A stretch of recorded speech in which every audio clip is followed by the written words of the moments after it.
اللہ تعالیٰ جل شانہ نے قیامت کے دن کی قسم کی تو ساتھ نفس لوامہ کی بھی قسم کی۔ قسم تو کوئی بھی کرے تو سننے والا متوجہ ہوتا ہے کہ یہ جو قسم کی جا رہی ہے تو یہ کسی عنوان کی اہمیت کو بیان کرنا مقصود ہے، تو پھر قسم اگر رب کرے تو پھر سمجھنے کے لیے کافی ہے کہ وہ کتنا اہم مضمون ہوگا جس پہ میرا رب رب ہو کے قسم کر رہا ہے۔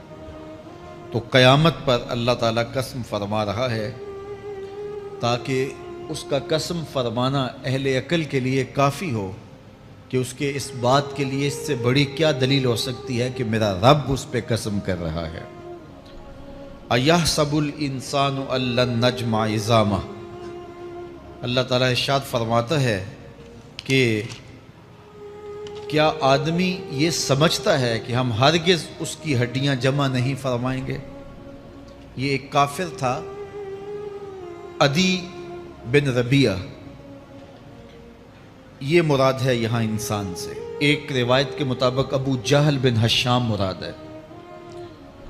تو یہ ابو جہل یا عدی بن ربیعہ یہ کہتے تھے کہ کیا ہڈیوں کو دوبارہ جوڑا جائے گا، دوبارہ ان کو جمع کیا جائے گا؟ یہ نہیں ہو سکتا، قیامت نہیں آ سکتی۔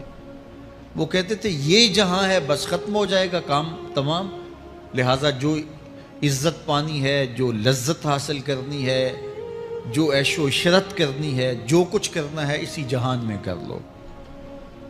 آج کل بہت سارے لوگوں کا رویہ بھی یہی ہے کہ بس ٹھیک ہے یہ دنیا ہی سب کچھ ہے، آخرت بس ایک اعتقاد کی حد تک ذہن کے کسی گوشے میں ہے، 2 لمحوں کے لیے خیال آیا تو رک گئے، پھر اپنی وہی ڈگر کی زندگی۔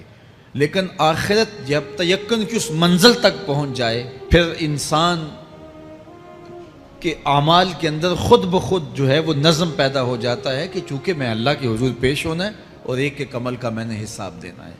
تو آخرت کے بارے میں یقین کی کمزوری انسان کو جو ہے وہ گناہوں کی دلدل میں پھنسا دیتی ہے۔ اس لیے آخرت کا یقین یہ بہت ضروری ہے تاکہ ہماری زندگی میں نظم پیدا ہو اور ہم اللہ کے حضور جھکنے والے، اس کے شکر گزار بندے، اس کی اتباع کرنے والے بنے۔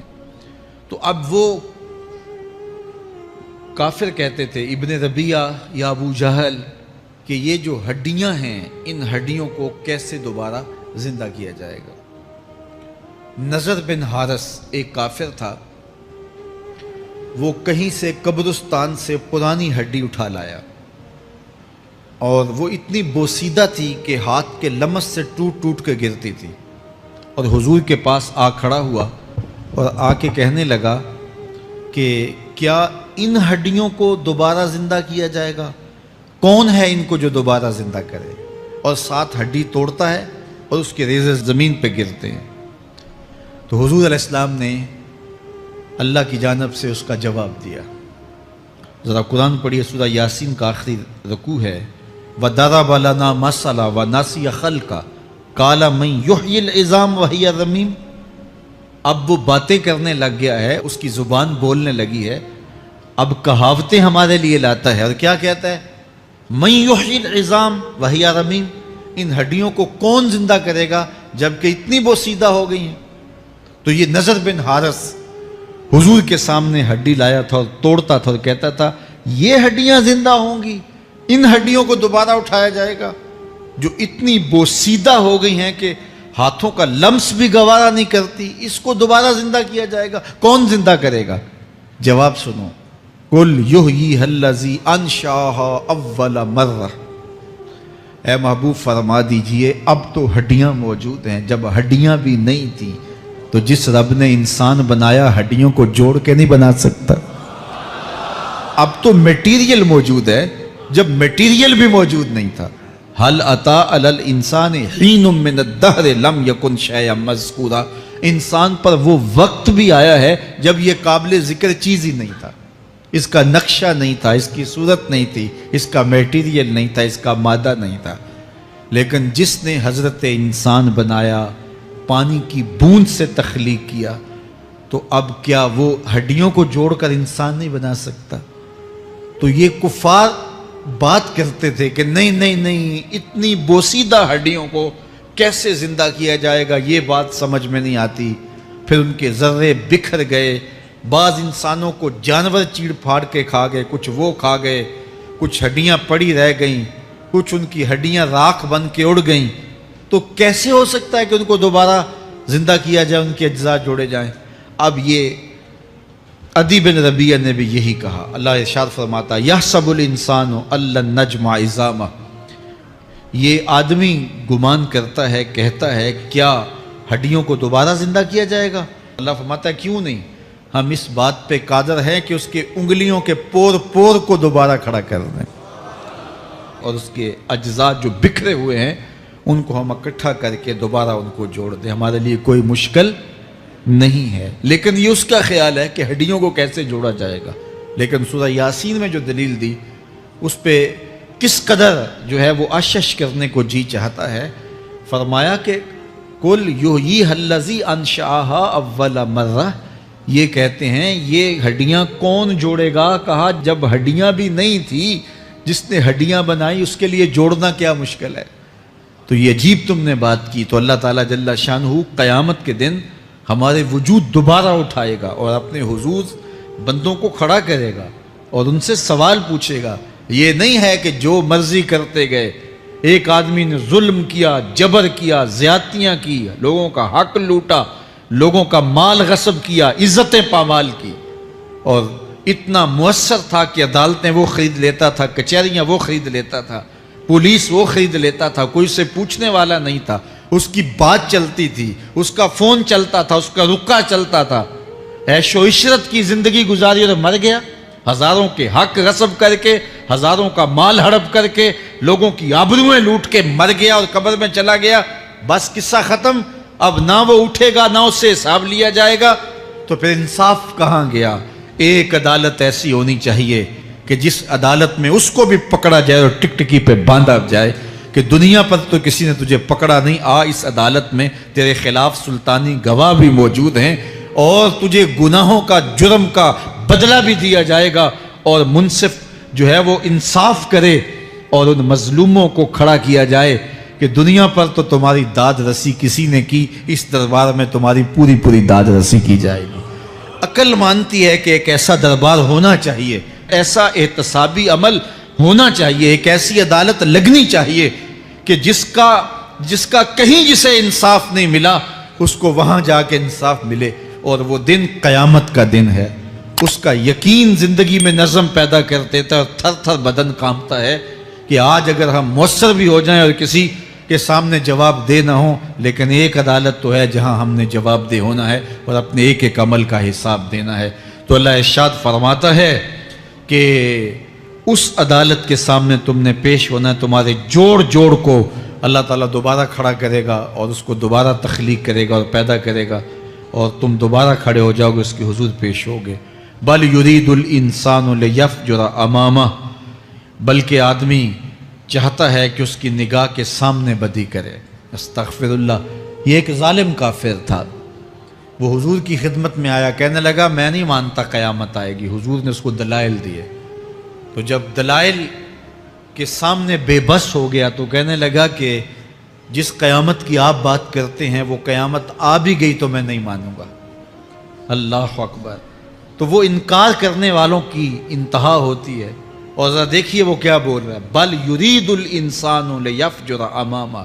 اس کی سرکشی دیکھیے، اس کا تمرد دیکھیے۔ وہ کہتا ہے اچھا اگر قیامت قائم ہوئی تو یہ گناہ، یہ جرم، یہ بدی، یہ بدکاریاں، یہ ظلم جو میں کرتا ہوں، یہ بدکاریاں رب کے سامنے کروں گا۔ کیسی ڈٹائی ہے، مذاق اڑاتا ہے، تمسخر اڑاتا ہے آخرت کا۔ کہتا ہے جو بدیوں کا کاروبار میں نے گرم کیا ہے، جو بدکاریاں میری زندگی کا معمول ہیں، جو دادے عیش دیتا ہوں، جو عزتوں کو پامال کرتا ہوں، جو غریبوں کے پنجے توڑتا ہوں، جو لوگوں کا حق غصب کرتا ہوں، جو برائیاں کرتا ہوں، اگر قیامت قائم بھی ہو گئی تو میں یہ سارے جرم رب کے سامنے کروں گا، پھر وہ مجھے پکڑ کے دکھائے۔ اللہ اکبر۔ یسأل ایان یوم القیامہ، پھر پوچھتا ہے اچھا قیامت کب آئے گی؟ یہ تمسخر کے طور پہ پوچھتا ہے، لاؤ نہ قیامت، کب آئے گی قیامت؟ میں جرم رب کے سامنے کرنا چاہتا ہوں۔ اللہ اکبر۔ اب جواب سنیے، اب لفظوں کا ترجمہ اس زور سے کیا ہی نہیں جا سکتا جس زور کے لفظ ہیں۔ وہ کہتا ہے قیامت کب آئے گی؟ میں تو یہ جرم رب کے سامنے کرنا چاہتا ہوں، کوئی قیامت نہیں ہے، مذاق اڑاتا ہے۔ قیامت کب آئے گی؟ آواز آئی، فَإِذَا بَرِقَ الْبَصَرُ وَخَسَفَ الْقَمَرُ وَجُمِعَ الشَّمْسُ وَالْقَمَرُ۔ جب قیامت آئے گی تو آنکھیں چندھیا جائیں گے، چاند بے نور ہو جائے گا، سورج اور چاند اکٹھے ہو جائیں گے۔ یقول الانسان یومئذ این المفر۔ آج جو کہتا ہے کہاں ہے قیامت، اس دن بھاگتا پھرے گا، کوئی پناہ گاہ ہو بتاؤ، کوئی ہے ٹھکانہ چھپنے کا، کوئی پناہ گاہ ہے؟ کلا لا وزر، آواز آئے گی کوئی ٹھکانہ نہیں ہے، آج کوئی ٹھکانہ نہیں ہے۔ الی ربک یومئذ المستقر، اگر ٹھکانہ ہے تو صرف رب کے پاس ہے، انہیں ٹھکانہ ملے گا جو رب کے بندے ہیں اور اس کی دہلیز پہ آنے والے ہیں۔ ینبأ الانسان یومئذ بما قدم واخر، اللہ تعالیٰ اس دن بتا دے گا جو آگے بھیجا اور وہ بھی بتا دے گا جو پیچھے چھوڑا۔ ایک ایک چیز تشت ازبام ہو جائے گی۔ یوم تبلی السرائر فما لہ من قوت ولا ناصر، اللہ فرماتا سارے راز کھل جائیں گے، جو بند کمروں میں جرم کیے، داد عیش دیتا رہا، وہ بھی کھل جائیں گے، اور پھر کوئی طاقت نہیں ہوگی، کوئی زور نہیں ہوگا، کوئی زر نہیں ہوگا جو اس کو بے نقاب ہونے سے بچا سکے۔ اے داور حشر میرا نامہ اعمال نہ پوچھ، اس میں کئی پردہ نشینوں کے بھی نام آتے ہیں۔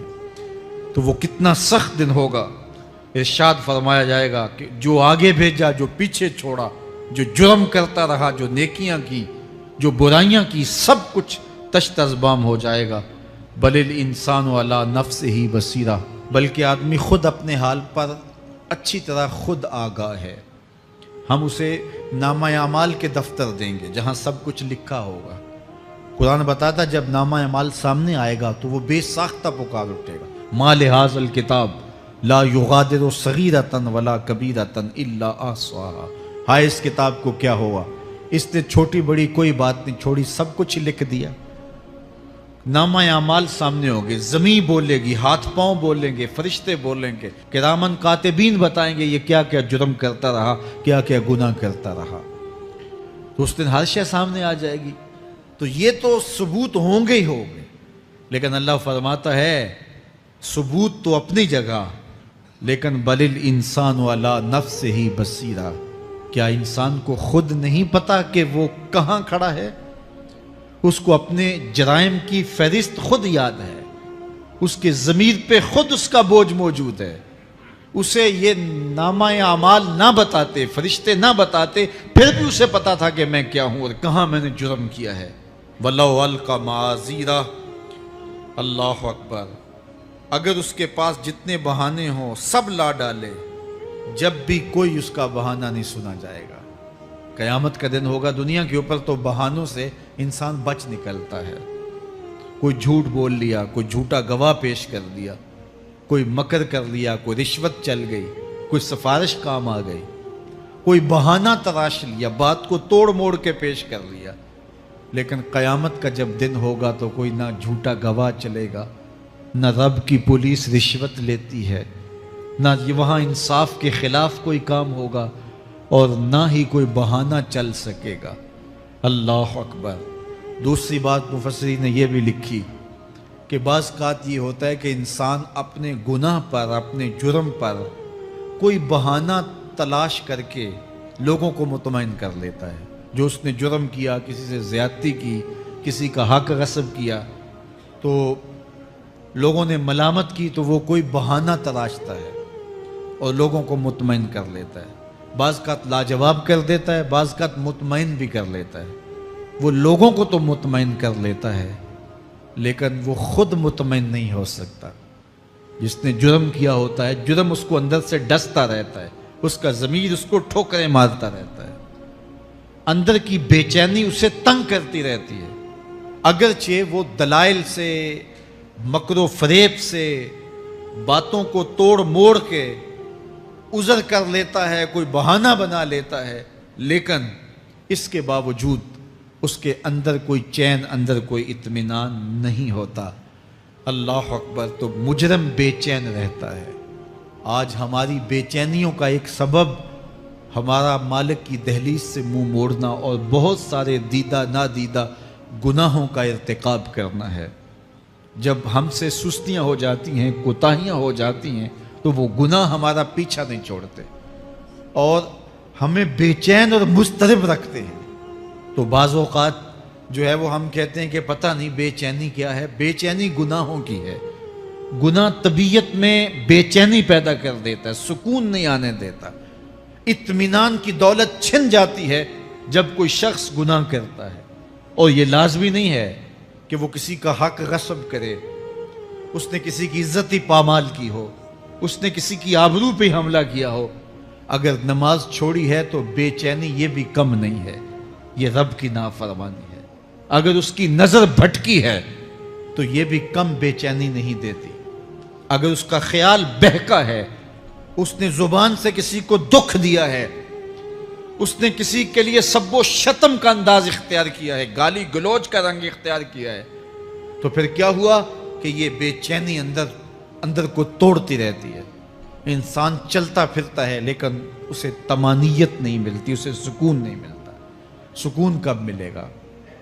سکون تب ملتا ہے جب کسی سے زیادتی کی ہو تو اس سے جا کے معافی مانگ لی جائے، اور اس لجاجت کے ساتھ معافی مانگی جائے کہ وہ مجبور ہو جائے معاف کرنے پہ، تو پھر اندر طمانیت اتر جاتی ہے۔ اگر رب کی نافرمانیاں کی ہیں تو لیلۃ القدر کے دامن میں اس سے معافی مانگ لو، اتنی لجاجت سے معافی مانگو، اس قدر رو کے معافی مانگو، ترلے منت پہ اتر آؤ، ہاتھ جوڑو، آنسو بہاؤ، چیخو، چلاؤ، رو، اس کی دہلیز سے لپٹ جاؤ، اس سے اپنے گناہوں کی معذرت کرو۔ جب مالک نے معاف کر دی، اندر کی ساری بے چینیاں مٹ جائیں گی، دل کو قرار مل جائے گا، دل کو تسکین نصیب ہوگی۔ تسکین اس کی دہلیز سے تمہیں ملے گی، یہ اندر سے پھوٹتی ہے، باہر سے نہیں آتی ہے۔ تسکین کے قافلے اندر ہی اترتے ہیں، اندر سے اس کے سوتے پھوٹتے ہیں، اس کے چشمے پھوٹتے ہیں۔ ہم باہر سے ڈھونڈتے ہیں، باہر سے تسکین نہیں ملتی، یہ اندر سے آئے گی۔ اس لیے اس دل کے اوپر لگے ہوئے میل کچیل کو، غلاظت کو دور کر لو اور کھرچ دو دل کے اوپر پڑے ہوئے جتنے بھی زنگ ہیں، تو پھر نتیجہ کیا ہوگا؟ دل ستھرا ہوگا، مصفا ہوگا، مزکا ہوگا، تو پھر دل پر نور ہوگا، تو پھر آپ کو زندگی گزارنے کا لطف اور سرور اور مزہ آنے لگ جائے گا۔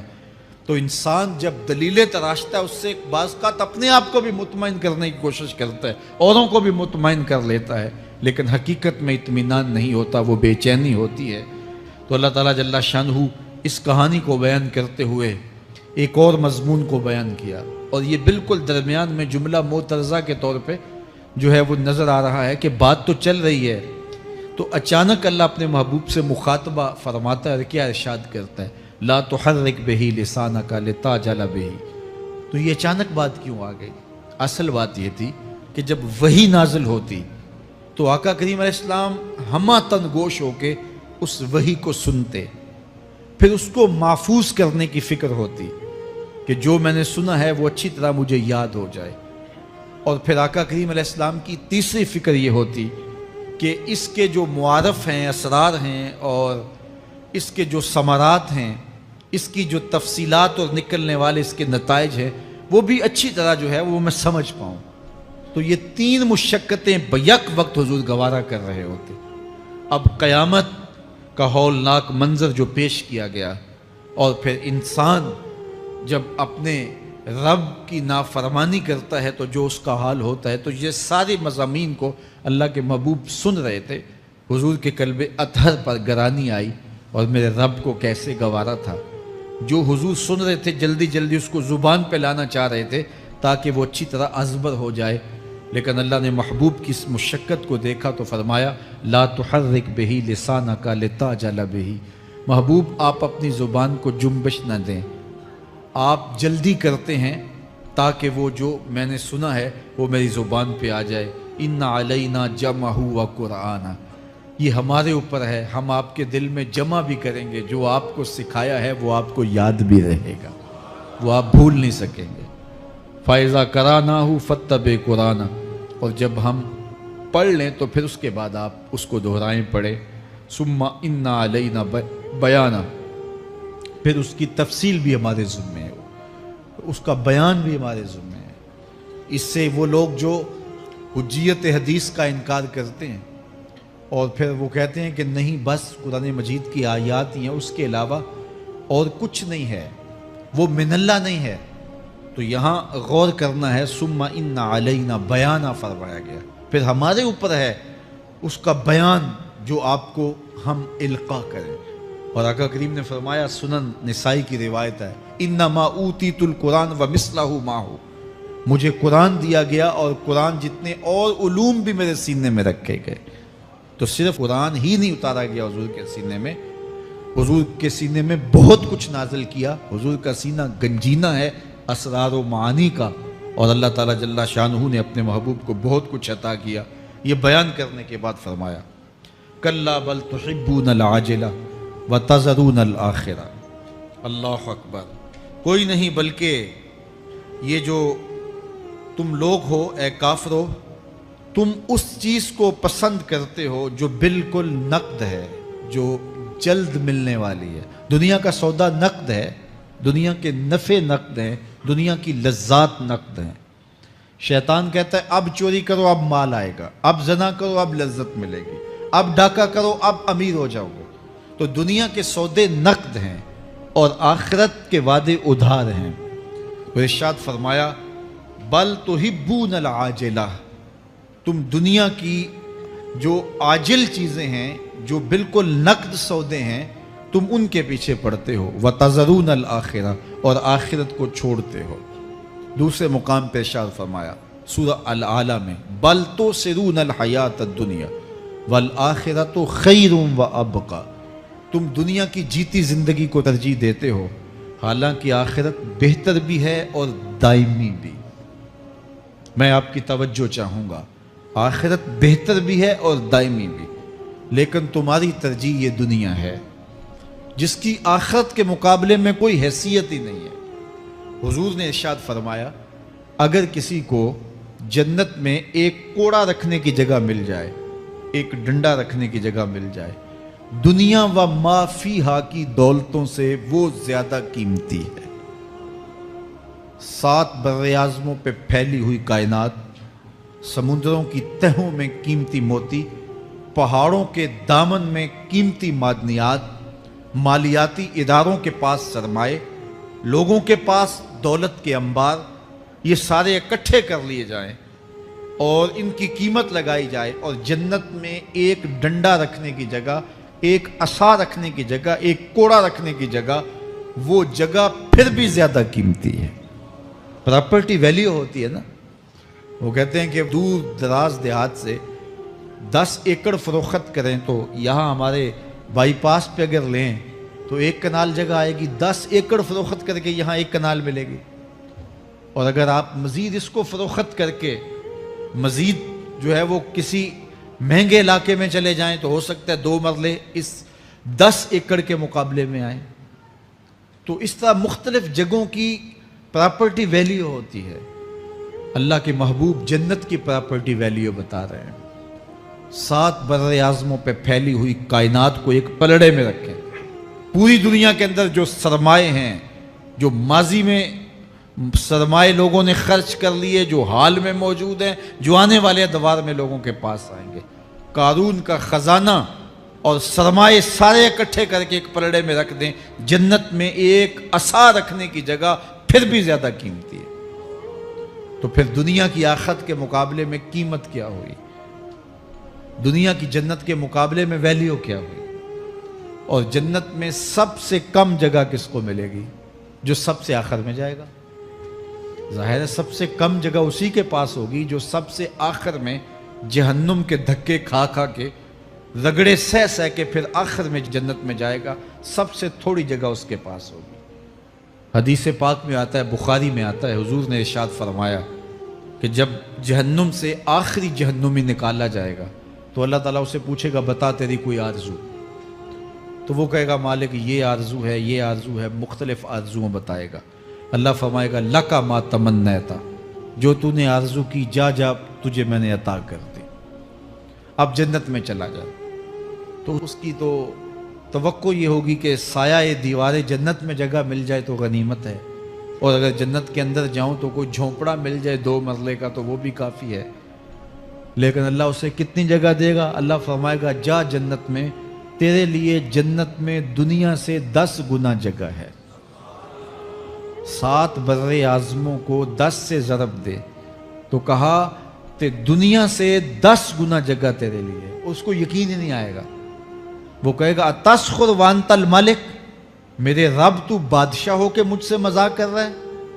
اللہ فرمائے گا نہیں، تیرے لیے 10 گنا جگہ ہے، اور اس کے لیے 10 گنا جگہ ہوگی جو سب سے آخر میں جنت میں جائے گا۔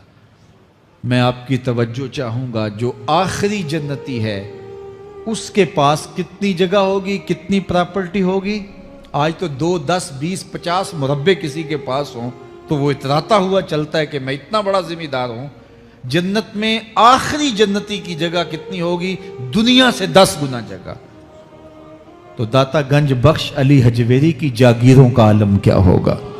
بابا فرید الدین گنج شکر کی جاگیروں کا عالم کیا ہوگا؟ پھر اصحاب رسول کی جاگیروں کا عالم کیا ہوگا؟ قیمتی کتنی جگہ کہ ایک ڈنڈا رکھنے کی جگہ مل جائے، دنیا و ما فیہا سے وہ قیمتی، اور وہ قیمتی جگہ دنیا سے 10 گنا جگہ اس کو دی جائے گی جو سب سے آخر میں جائے گا۔ تو مجھے بتائیے اس سے بڑا بے وقوف کوئی ہے جو آخرت کو برباد کر کے دنیا کا سودا کرتا ہے؟ بل توسرون الحیات الدنیا والآخرۃ خیر و ابقا، کہا آخرت بہتر بھی ہے اور دائمی بھی ہے، نہ ختم ہونے والی زندگی ہے۔ تو یہاں بھی ارشاد فرمایا کلا بل تحبون العاجلہ وتذرون الآخرہ، تم نقد کے پیچھے دوڑتے ہو، آخرت جو ادھار ہے اس کی پرواہ نہیں کرتے ہو۔ یہ نقد تمہیں مل بھی جائے، پہلی تو بات ہے ملتی نہیں ہے، دنیا تمہارے آگے بھاگتی ہے اور تم پیچھے بھاگ رہے ہو۔ کچھ حصہ تمہیں مل بھی گیا تو وہ کتنے سالوں کے لیے؟ 60 سال 70 سال، یہ تو بڑی لمبی زندگی ہے۔ ہمارے ہاں 45 سال ایوریج نکالی گئی ہے۔ 60 سال بھی کوئی جی لے، 70 سال بھی کوئی جی لے، کیا حیثیت ہے آخرت کے مقابلے میں؟ آخرت کا ایک دن یوم حشر قرآن بتاتا ہے 50,000 سال کا ہوگا۔ 50 سال کا نہیں، 50-100 سال کا نہیں، 50,000 سال کا ایک دن۔ پھر اس کے بعد نہ ختم ہونے والی زندگی، مینڈے کی شکل میں موت کو بھی ذبح کر دیا جائے گا، موت کو بھی موت آ گئی، اب موت نہیں ہے، نہ ختم ہونے والی زندگی۔ اور جو جنت میں چلا گیا سب سے آخر میں جانے والے کی یہ جائیدادیں۔ تو اصل زندگی تو آخرت کی زندگی ہے۔ کلا بل تحبون العاجلہ وتذرون الآخرہ، یہ تو ایک سودا ہے۔ اب اللہ تعالیٰ ایک اور چیز بتا رہا ہے، ذرا غور کیجئے۔ دنیا کی محبت دل میں ایسی پیدا ہو گئی کہ ہمیں سال کے بعد ماہ سیام میں مسجد میں آنا نصیب ہوتا ہے، اور ہم اپنی ہی دنیا میں مگن ہیں کہ یہی دنیا سب کچھ ہے۔ یہ کائنات بھی دیکھو، میرا رب بیان کر رہا ہے وجوہ یومئذ ناظرہ الی ربہا ناظرہ۔ وہ دن جب آئے گا تو جب بندے اس کے حضور حاضر ہوں گے جنہوں نے اپنی زندگی حزم و احتیاط سے گزاری ہوگی، رب کی اتباع میں، فرما برداری میں، اس کے حکموں کو پورے کرتے بسر کی ہوگی، پھر ان کو صلہ کیا ہوگا؟ اللہ فرمایا کچھ چہرے ہوں گے جو تر و تازہ ہوں گے، کھل کے گلاب ہو جائیں گے، چہرے منور اور تابہ ہوں گے۔ یہ اتنے کھلے کیوں ہوں گے، چہرے گلاب کیوں ہوں گے؟ الی ربہا ناظرہ، اس لیے کہ رب کا دیدار نصیب ہوگا۔ رب کا دیدار نصیب ہوگا تو چہرے کھل جائیں گے اور چہرے شگفتہ ہو جائیں گے، چہرے تر و تازہ ہو جائیں گے۔ یار کوئی پرانا دوست مل جائے اور آپ سخت صدمے کے ماحول میں ہوں تو اچانک اسے دیکھ لیں تو آپ کا چہرہ کھل جاتا ہے اور آپ کا چہرہ گلاب بن جاتا ہے، تو پھر کیا منظر ہوگا؟ دنیا کے تھکے ہوئے لوگ